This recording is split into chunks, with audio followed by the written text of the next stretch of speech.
প্রায় 2 ঘন্টা পর নিজাম প্যালেস থেকে বের হলেন নদিয়ার টেহটের তৃণমূল বিধায়ক তাপস সাহা। সকাল 11:15 নাগাদ সিবিআই দপ্তরে নিজাম প্যালেসে হাজিরা দিতে যান বিধায়ক তাপস সাহা।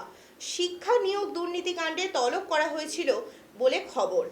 নিজাম প্যালেস থেকে বেরোনোর সময় সাংবাদিকদের মুখোমুখি হয়ে ভয়েস স্যাম্পল নেওয়া হয়েছে এমনটাই জানিয়েছেন তিনি। সঙ্গে আরও জানান, আগের বারের মতোই এবারেও একই রকম প্রশ্ন করা হয়েছে।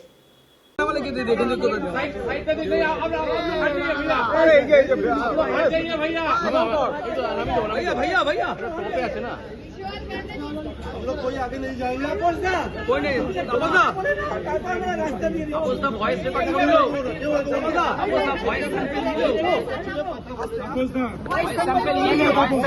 Voice sample